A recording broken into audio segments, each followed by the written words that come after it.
A huge update coming in from Pakistan. Has the Pakistan government decided to ban the PTI, an official political party? Imran Khan's Pakistan Tehreek-e-Insaf, it appears, could face a ban by Pakistan incumbent government. We are told that the government will file a review petition against Supreme Court's reserved seats verdict, and the federal government has decided to ban the Pakistan Tehreek-e-Insaf, which has been led by Imran Khan, who's of course currently in jail over the charges of corruption.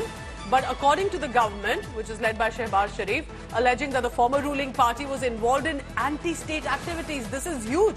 Is Pakistan officially turning to a one-party dictatorial rule? Because to ban the PTI, then what other options will be left with the Pakistan? For the people of Pakistan to vote, possibly, as in when, even though fixed, but elections take place in the neighbor nation. India Today's Foreign Affairs editor Geeta Mohan is joining me on this big news. Geeta, tell us right away what is happening. Has this announcement been made? Are they planning to go ahead with some sort of a decision on it? Because how can you just ban a party, even though that's led by Imran Khan here? Major decision. It comes after the Supreme Court ruling, and that's why we see a very rattled government in Pakistan. The Supreme Court just 2 days ago had said that all those who fought as independents but were part of the PTI will now be recognized as Pakistan Tehreek-e-Insaf members, and also that the reserved seats also should be given to PTI. That would have come to about 109 seats for PTI, which means that all those amendments that require two-thirds majority in Parliament would not be able to go through, and that would make life very difficult for the government. So this government, on the back foot after the Supreme Court ruling, now decides to ban PTI. Of course, they'll be going to court, and so would the Pakistan Tehreek-e-Insaf, and we'll have to wait and see how the courts really look into this decision. But it's not just about banning. They're invoking Article 6, which is an article that has only been invoked once against late President and General Musharraf, and the grounds are treason, violation of the Constitution.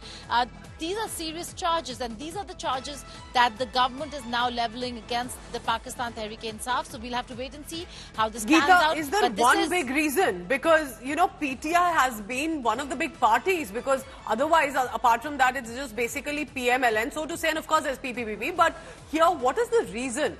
One reason likely do you think that is on your mind, that you think this decision has been taken, that they're justifying it as? The Supreme Court ruling, Pooja, that is the reason. The fact that now these members would be recognized as party members would mean that they would have numbers in Parliament. They're not individual independents sitting without numbers.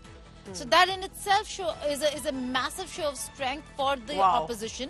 And this is a government on the back foot. This could backfire very, very badly for the government, the coalition government in Pakistan. And also remember, it's a government that has outside support of PPP.